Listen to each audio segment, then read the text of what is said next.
एक second.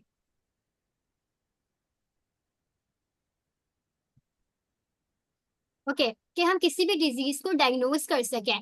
Sometimes ऐसा होता है कि हमारे पास साइंस और सिम्टम्स तो शो हो रहे होते हैं, लेकिन हम किसी भी डिजीज को डायग्नोज नहीं कर पाते या उसको डिफरेंशिएट नहीं कर पाते। जैसे कि सेकंड पॉइंट है कंफर्म और डिफरेंशिएट अ डिजीज।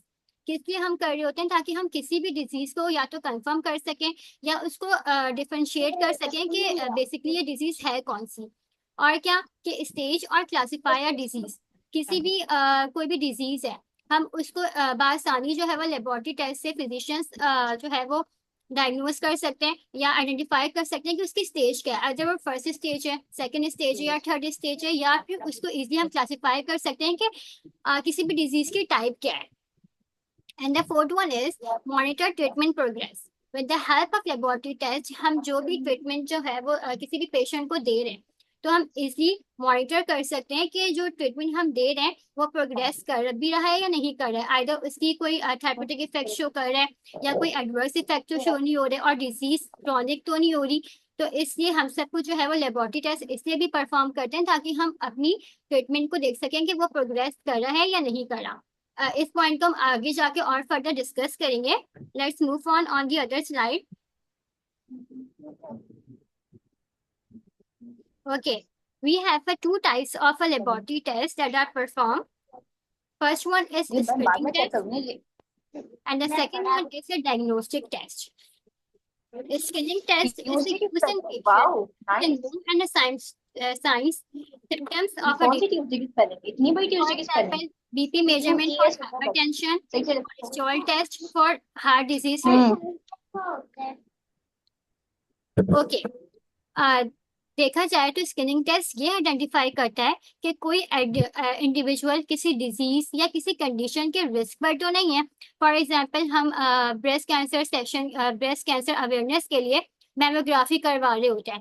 तो हम इसलिए करवा रहे होते हैं कि हम देख सकें कि कोई पर्सन कोई भी है इंडिविजुअल वो किसी डिजीज के रिस्क पर तो नहीं है। हम बीपी मेजरमेंट करवा रहे होते हैं, हाइपरटेंशन के लिए कोलेस्ट्रॉल लेवल्स देख रहे होते हैं, इसलिए कि हम हार्ट रिलेटेड जो भी डिजीज हैं उनको आइडेंटिफाई कर सकें। ये बेसिकली स्क्रीनिंग टेस्ट जो है वो ग्रुप ऑफ पीपल पे परफॉर्म हो रहा होता है रिसर्च पर्पसेस के लिए, ताकि हम किसी भी डिजीज को कंट्रोल कर सकें। And the second one we have is a diagnostic test used in patients with signs and symptoms of a disease. For example, MRI for neurological condition and a biopsy for cancer diagnosis. As a name indicates कि diagnostic test उन patients में इस्तेमाल हो रहा है जिनमें हमें confirm करना होता है कि आइदर कोई डिजीज प्रेजेंस है तो उसकी स्टेज क्या है, उसकी क्लासिफिकेशन क्या है, और वो एब्सेंट है या जो भी उसकी जो है वो प्रेजेंस है वो आइडेंटिफाई करने के लिए हम डायग्नोस्टिक टेस्ट को परफॉर्म करते हैं ताकि हम कंफर्म कर सकें फाइनल डायग्नोसिस के लिए। बेसिकली अगर हम दोनों का होलसम करें जो स्क्रीनिंग टेस्ट है वो किसी भी इंडिविजुअल की रिस्क को आइडेंटिफाई करने के लिए हम परफॉर्म करवाते हैं, और जो डायग्नोस्टिक टेस्ट है वो किसी भी डिजीज या किसी भी कंडीशन को कंफर्म करने के लिए फाइनल डायग्नोसिस के लिए करते हैं। जैसे कि बायोप्सी परफॉर्म करवा रहे होते हैं, टिश्यू का सैंपल ले रहे होते हैं ताकि हम देख सकेंगे कितनी कौन सी टाइप है डिजीज की और कितना डैमेज जो है वो अकर हुआ है अब तक। ठीक है, तो ये था types of laboratory test. Okay,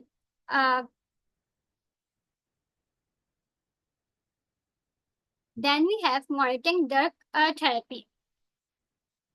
doctors usually monitor laboratory test to assist different purposes. जैसे मैंने आपको बताया था कि हम लेबोरेटरी टेस्ट इसलिए भी करवाते हैं ताकि हम जो ड्रग थेरेपी दे रहे हैं या जो भी मेडिकेशन दे रहे हैं उनको हम मॉनिटर कर सकें।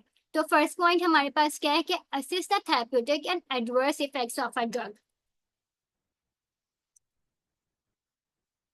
ओके, फिजिशियंस जब भी कोई थेरेपी दे रहे होते हैं तो हमारा तो यही होता है कि पॉइंट होता है कि हम जो है वो देखें कि थेरेप्यूटिक इफेक्ट ही शो हो, लेकिन समटाइम ऐसा होता है कि एडवर्स इफेक्ट्स भी शो हो रहे होते हैं।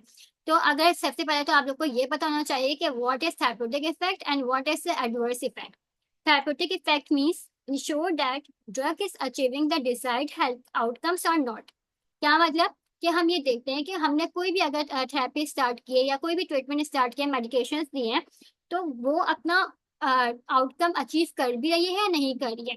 ठीक है, for example reduce blood sugar levels with insulin therapy for diabetes. हमने डायबिटीज के लिए इंसुलिन दिए या कोई भी एंटीबायोटिक ड्रग दिए, तो हम ब्लड शुगर टेस्ट करवा के चेक कर सकते हैं कि ब्लड शुगर लेवल जो है वो रिड्यूस हो रहे हैं, नॉर्मल कंडीशंस पे आ रहे हैं या नहीं आ रहे, ठीक है। इन केस के वो अपनी नॉर्मल कंडीशन शो कर रहे हैं, तो दैट्स मीन कि ये हमने जो अपनी थेरेपी स्टार्ट की है वो थेरेप्यूटिक इफेक्ट को शो कर रही है। And very common example pain reduction, हम एनर्जेटिक्स ले रहे होते हैं, पेन किलर्स ले रहे होते हैं, पैराडोल ले रहे होते हैं, तो अगर हमारे पास पेन रिड्यूस हो रहा है तो दैट्स मीन कि हम जो है वो हमारी जो ड्रग हमने ली है वो थेरेप्यूटिक इफेक्ट को शो कर रही है। Okay, and the second point we have is determine the proper drug dose. With the help of laboratory tests, we can determine the proper drug dose. हमने कोई भी थेरेपी स्टार्ट करनी है तो इसके लिए हम कोई भी जो प्रॉपर ड्रग डोज है हम उसको मॉनिटर कर सकते हैं या उसको एडजस्ट कर सकते हैं। For example, assessment of serum creatinine और creatinine clearance value before use of a renally excreted drug. For example, हमने पेशेंट को रिनली एक्सक्रीटेड ड्रग देनी है जो कि थ्रू किडनी जो है एक्सक्रीट होगी, तो उसके लिए हम क्या करवाएंगे, सीरम क्रेटिनिन या क्रेटिनिन क्लियरेंस करवाएंगे, ठीक है, ताकि हम देख सकेंगे पेशेंट स्टेबल है या उसके अकॉर्डिंग, उसकी कंडीशन के अकॉर्डिंग देन हम उसको जो है वो डोज प्रिस्क्राइब करेंगे उसी कंडीशन के according. And the third point we have is assess the need for additional and alternative drug therapy. Okay, sometimes हमारे पास ड्रग लेवल्स जो है वो बहुत ज्यादा हो रहे होते हैं और समटाइम बहुत ज्यादा कम हो रहे होते हैं, तो इसमें हम क्या करेंगे कि हम एडजस्ट करेंगे डोज को या फिर किसी भी डिफरेंट ड्रग पे क्या कर देंगे, अपनी थेरेपी को स्विच कर देंगे, ठीक है। For example, we have example is monitor drug blood levels, ठीक है, हम क्या कर रहे होते हैं, वार्फिन दे रहे होते हैं तो हम ब्लड ड्रग लेवल्स को मॉनिटर कर रहे होते हैं। समटाइम्स ऐसा भी होता है कि ड्रग इंट्रैक्शंस हो रही होती हैं, अगर ड्रग इंट्रैक्शंस हमारे पर डिफेक्टेड होंगी तो हम ड्रग इफेक्टिवनेस जो है वो ज़ाहिर रिड्यूस हो जाएगी, तो इसके लिए हम क्या करेंगे, कंसीडर करेंगे किसी भी अल्टरनेटिव थेरेपी को। समटाइम ऐसा भी होता है कि डिजीज बहुत ज़्यादा क्रॉनिक हो जाती है, थेरेपी हमारी जो है वो वर्किंग नहीं कर रही होती है, तो डिजीज क्या हो जाती है कि कम होने के बजाय वो क्रॉनिक हो जाती है, तो इस कंडीशन में हम क्या करेंगे कि हम ऐसी ड्रग पे स्विच करेंगे जो बहुत ज्यादा हमें इफेक्टिव रिजल्ट शो करे, ठीक है। इसके बाद in the fourth point we have is preventing test misinterpretation resulting from drug interference. This means that कि हम इंश्योर करेंगे जो मेडिकेशन पेशेंट ले रहा है वो लैब टेस्ट रिजल्ट को अफेक्ट नहीं करेंगी। समटाइम ऐसा होता है कि कुछ पेशेंट्स जो है ना वो मेडिकेशन ले रहे होते हैं जो हमारे लैब रिसर्च को इफेक्ट कर रही होती हैं, ठीक है, तो इसका भी इन्फॉर्म करना पड़ता है कि हम हेल्थ केयर प्रोवाइडर को इन्फॉर्म करें कि जो मेडिकेशन पेशेंट ले रहे हैं उनसे रिलेटेड पेशेंट को क्या करें, प्रिपेयर करें कि उसको जो है वो फास्टिंग मोड में लेना है या आफ्टर मील लेना है, बिफोर मील लेना है, तो इन सब कंडीशंस को भी देखते हुए हमें लेबोरेटरी टेस्ट करवाना पड़ता है ताकि हमारी ड्रग थेरेपी को हम मॉनिटर कर सकें और लैब रिजल्ट पे कोई इंटरफेरेंस ना हो ड्रग की। और choose optimal timing for test results. For example, cortisol का टेस्ट मॉर्निंग टाइमिंग्स में होता है, तो हमने टाइमिंग से भी ध्यान रखना होता है कि सुटेबल टाइमिंग्स पर टेस्ट करवाएं। इसके अलावा कुछ एंटीबायोटिक्स होती हैं जो इंजाइम लेवल्स को इफेक्ट कर रही होती हैं, तो अगर हम एंटीबायोटिक्स के बाद टेस्ट करवाएंगे तो ऑफ कोर्स कोई ना कोई वेरिएशन शो होगी। इसके अलावा डायोटिक्स जो कि पोटेशियम लेवल्स को क्या कर रही होती है, लो कर रही होती है, अगर हम किसी भी हार्ट रिलेटेड टेस्ट करवाएंगे तो कोई ना कोई वेरिएशन शो होगी। That's all about A monitoring drug therapy कि किस तरह हमारे पास लेबोरेटरी टेस्ट जो है वो हेल्प करते हैं कि हम अपनी ड्रग को कैसे मॉनिटर कर सकते हैं with the help of laboratory test. Okay, let's move on.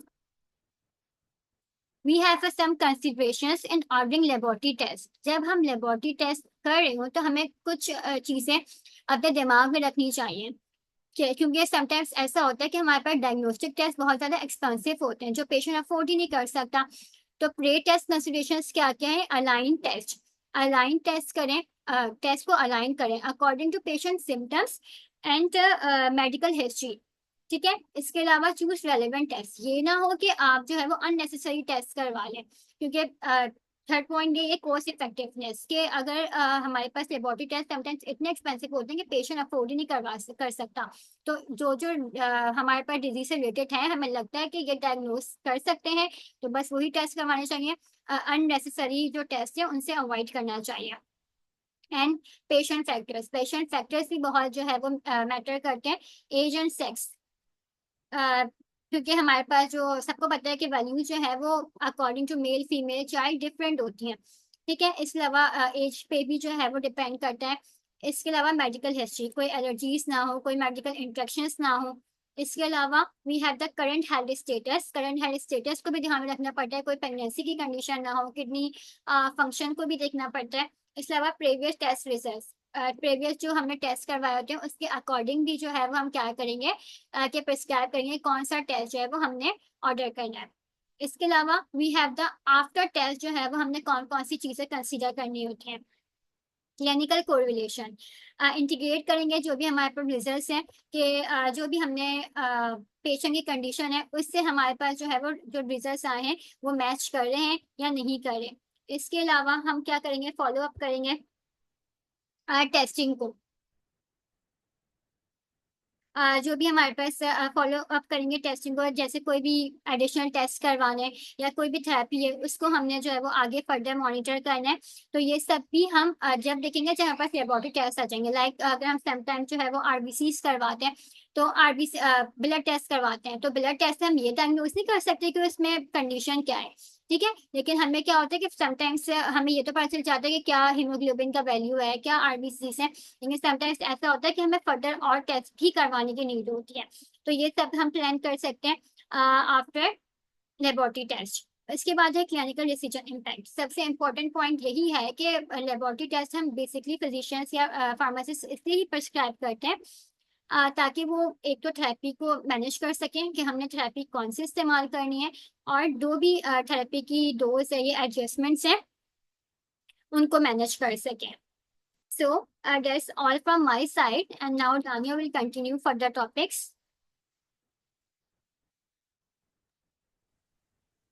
Assalamu alaikum everyone. My name is Dania Anwar and I am undergraduate pharmacy student fourth year.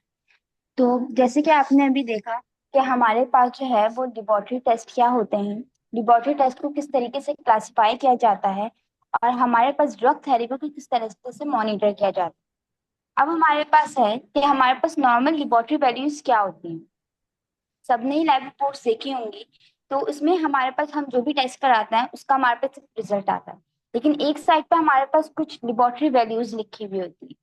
ठीक है ना, जिसको जो है एक हेल्थ केयर प्रोवाइडर जो है वो इंटरप्रेट करके हमें बताता है कि हमारी रिपोर्ट जो है वो नॉर्मल है या नहीं है। ठीक है, अब ये जो नॉर्मल वैल्यूज होती है ये किस बेस पे लिखी गई होती है, ये हमारे पास जो है वो स्टैटिस्टिकली कैलकुलेट की गई होती है कि हमारे पास एक जो है वो हेल्दी ग्रुप ऑफ पीपल पे पहले टेस्ट होता है, उसके बाद फिर जो है उसका जो रिजल्ट आता है उसका जो है एक एवरेज निकाल के इन वैल्यूज को सेट किया जाता है।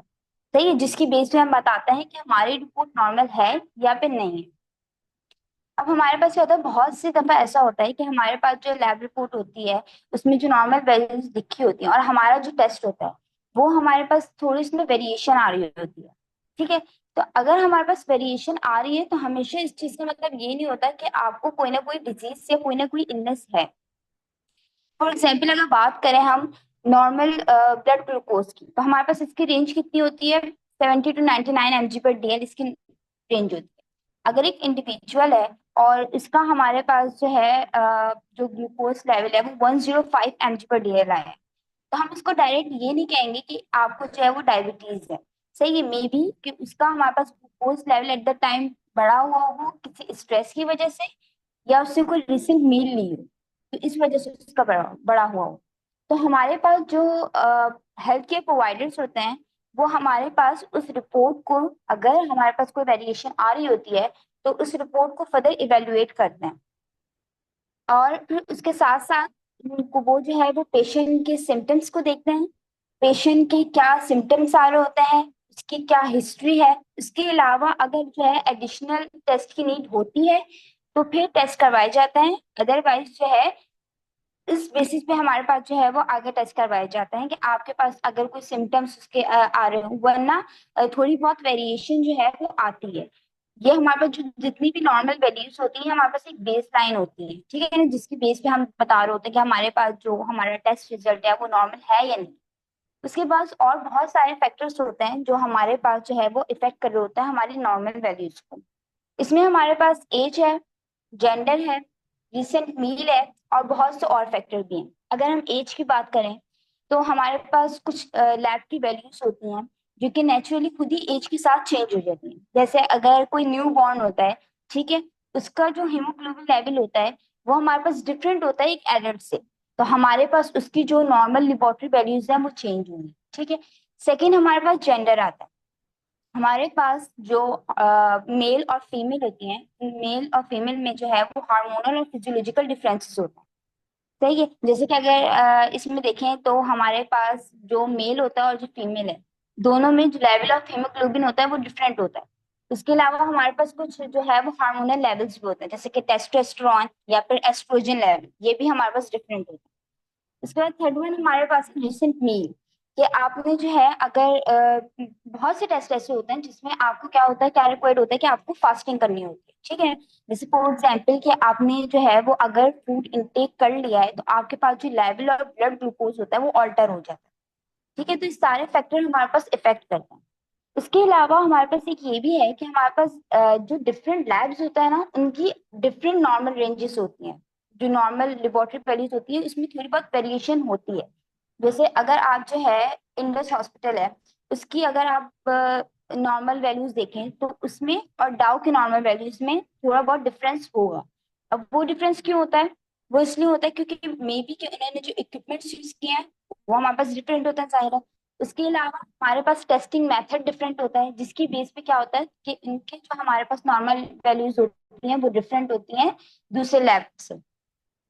अच्छा, अब हमारे पास नेक्स्ट है गोल ऑफ लैब टेस्टिंग। जब भी आप हॉस्पिटल जाते हैं तो वहां पे जो है आपकी बेसिक से टेस्ट होता है, ठीक है। तो डॉक्टर का उस वक्त मेन एम क्या होता है, उसका मेन पर्पस क्या होता है? ये होता है कि आपकी ओवरऑल क्लिनिकल स्टेबिलिटी देखी जाए, ठीक है। अगर आप डॉक्टर ने जो है लैब टेस्ट जो भी एडमिशन के वक्त बेसिक टेस्ट होते हैं, ठीक है ना, वो करवाए जाते हैं।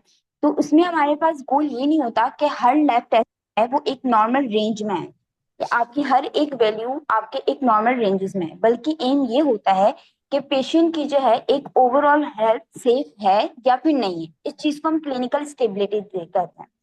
फॉर एग्जाम्पल जैसे कि एक पेशेंट है और उसको जो है उसका पोटेशियम लेवल जो है वो स्लाइटली हाई है, ठीक है ना, तो डॉक्टर रदर देन के उसकी इस स्मॉल वैल्यू को फिक्स करने के लिए जो है अपने पूरे ट्रीटमेंट को चेंज करे, ठीक है। तो वो क्या करता है, कीप आई ऑन इट, उस पे जो है वो चेक एंड बैलेंस रखता है, ठीक है। और उसके अलावा जो है अगर ऐसा हो कि अगर इन नॉर्मल वैल्यूज को जो है वो ठीक करने के लिए कि हर चीज रेंज के अंदर है, तो हमारे पास क्या होगा, अगर हम ट्रीटमेंट को ऐसे चेंज करते हैं तो हमारे पास जो है abnormalities कॉज होती हैं और हमारे पास दूसरे इश्यूज होने लगते हैं इसकी वजह से। उसके बाद हमारे पास है कि हमारे पास जो लैब रिजल्ट होता है उसकी स्टैंडर्डाइजेशन।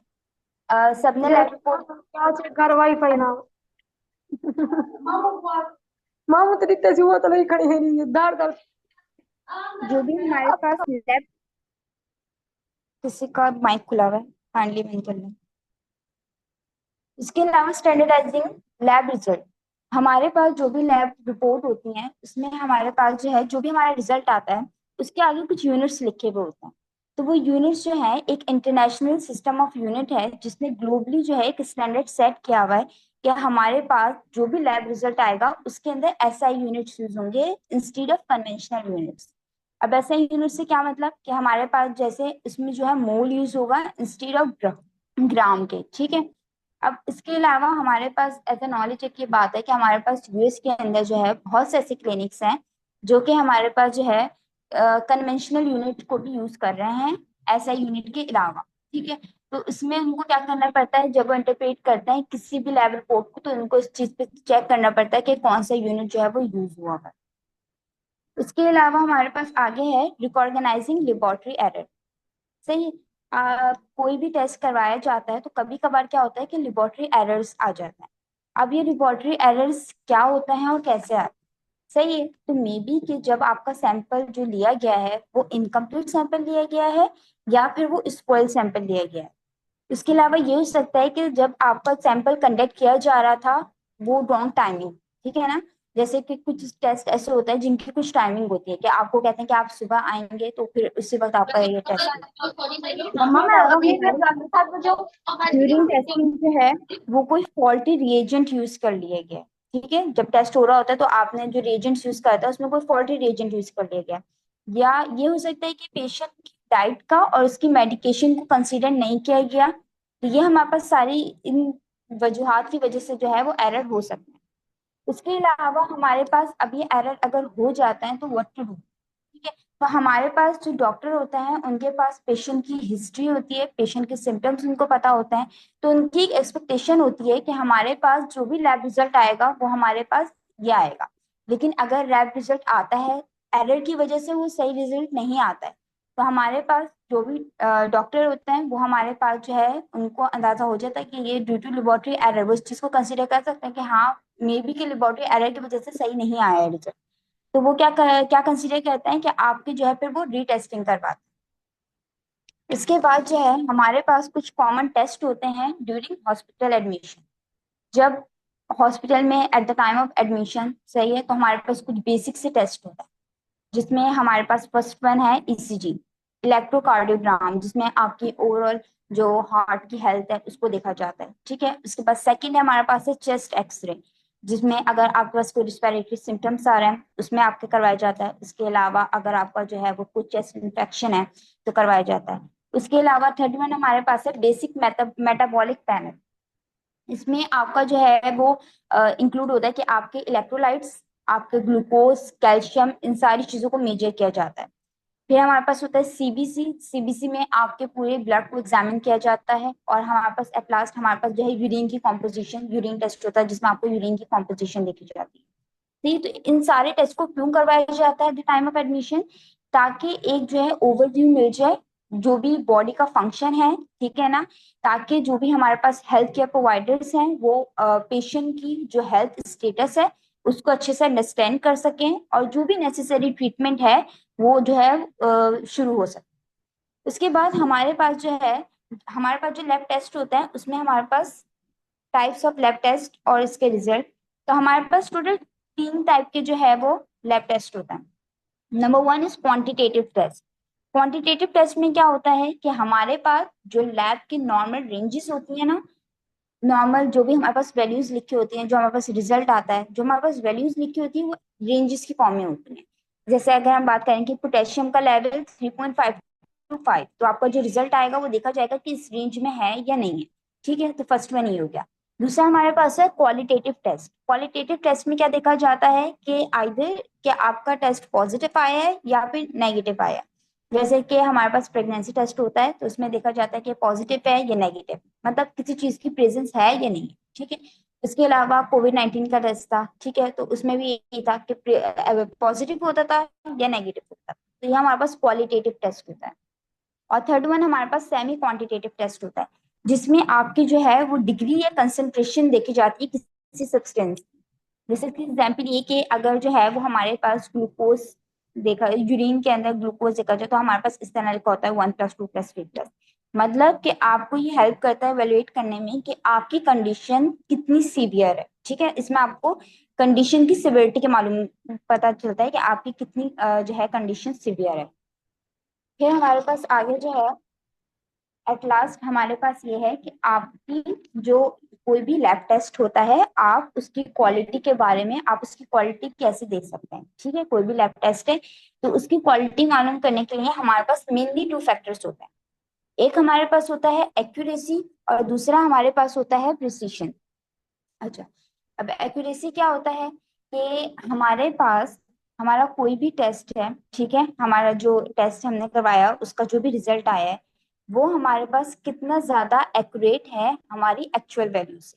ठीक है, हमारी जो एक्चुअल हमारे पास एक स्टैंडर्ड वैल्यू है उससे कितना ज्यादा क्लोज है।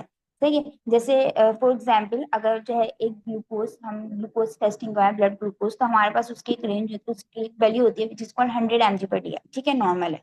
अगर आपने टेस्ट करवाया है और आपका जो है जो रिजल्ट आया है वो 100 mg/dl ही आया है, तो आप क्या कहोगे कि हमारे चूंकि जो रिजल्ट आया है वो हमारे पास उसमें एक्यूरेसी है। सही, एक्यूरेसी का पता चलता है कि जितना ज्यादा वो जो स्टैंडर्ड वैल्यू है उससे क्लोज हो गया आपके वैल्यू, ठीक है।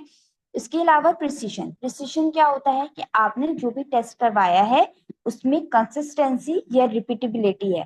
सही, जब भी कोई टेस्ट परफॉर्म होता है, ठीक है, और वो एक सेम ही सैंपल पे आपका जो है अगर आपने वो 3 से 4 बार वो टेस्ट एक सेम सैंपल पे आप कर रहे हैं, तो उसमें क्या होगा, हर बार आपका रिजल्ट सेम आए, उसको हम प्रिसीशन कहते हैं।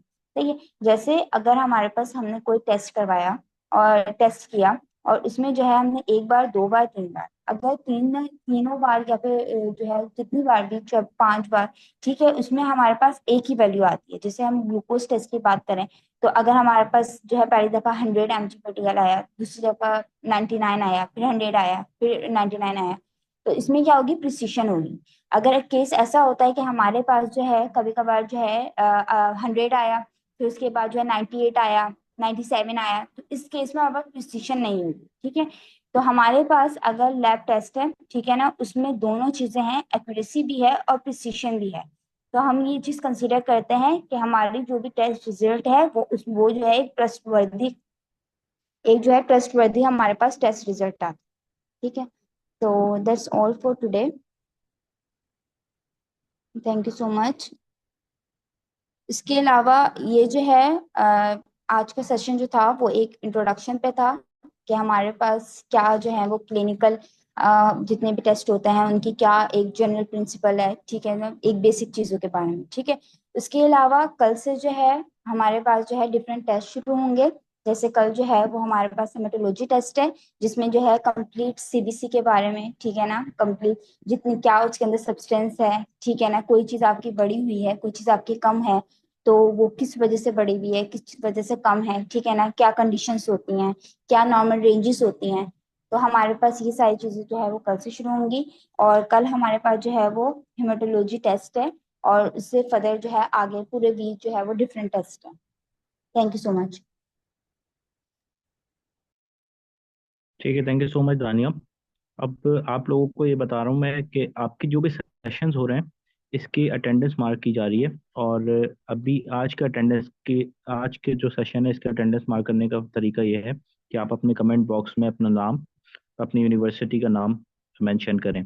उसके अलावा आपके टोटल 8 सेशंस होंगे। इसमें से एटलीस्ट अगर आपने 6 सेशंस अटेंड किए होंगे तो you will be eligible for test and certificate. अच्छा, टेस्ट आखिर में रखा जाएगा एट द लास्ट डे। और उस टेस्ट में बिल्कुल सिंपल चीज़ें होंगी, कोई वैल्यूज और इस तरह की चीज़ नहीं होगी कि आपको मेमोराइज करना पड़े। तो आप लेक्चर्स को भी नोट करते रहेंगे तो आपके लिए बेनिफिशियल रहेगा।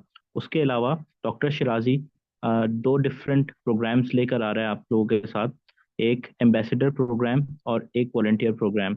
तो इनमें से जो भी आप में से इंटरेस्टेड हो आप लोग ज्वाइन कर सकते हैं। एम्बेसडर और वॉलंटियर प्रोग्राम को हम इस तरह से अप्रिशिएट करते हैं कि एम्बेसडर भी और वॉलंटियर भी अगर हमारे पास 3 मंथ्स तक अपनी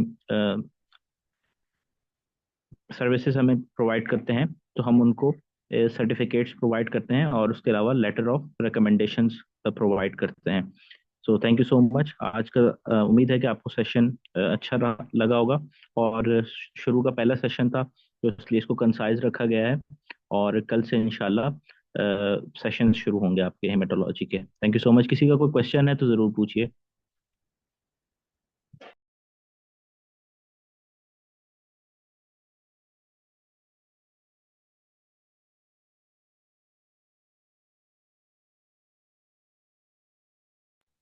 ठीक है, स्टूडेंट्स के मैसेजेस आ रहे हैं कि वो वॉलंटियर प्रोग्राम और एम्बेसडर प्रोग्राम्स ज्वाइन करना चाहते हैं, तो उनके लिंक्स ग्रुप में शेयर कर दिए जाएंगे। आपका जो ग्रुप बना हुआ है उस पर भी और हमारा जो चैनल है उस पर भी उनके लिंक शेयर किए जाएंगे। फिर आप एप्लीकेशन फिल करके वहाँ से अप्लाई कर सकते हैं।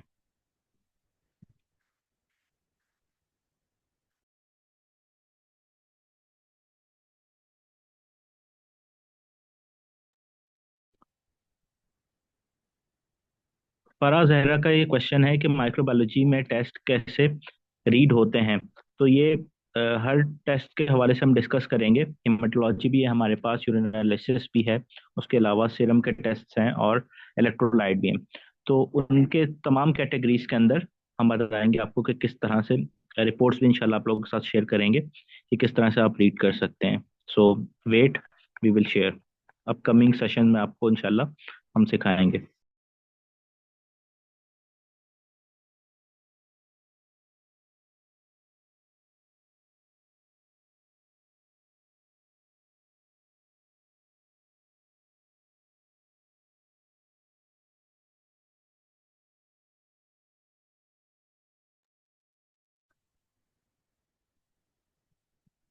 अच्छा, 16 पार्टिसिपेंट्स हैं और अटेंडेंस यहाँ पर 12 पार्टिसिपेंट्स की हुई है। तो सब अपनी अटेंडेंस लगा दें ताकि जो है आप लोग सर्टिफिकेट के लिए एलिजिबल हों।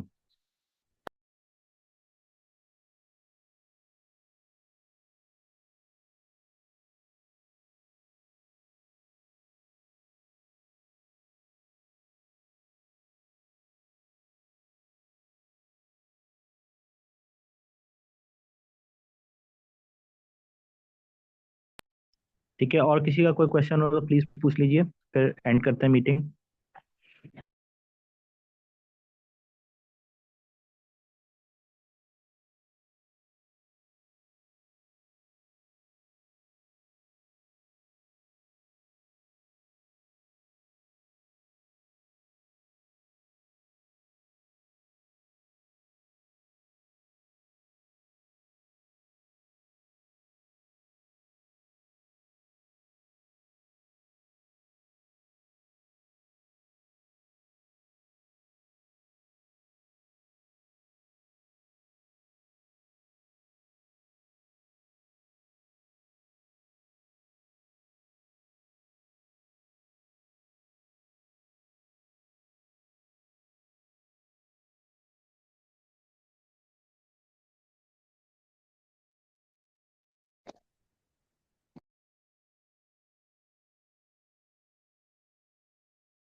ठीक है, किसी के कोई क्वेश्चंस नहीं है, और जो अप्रिशिएट कर रहे हैं उनको बहुत शुक्रिया।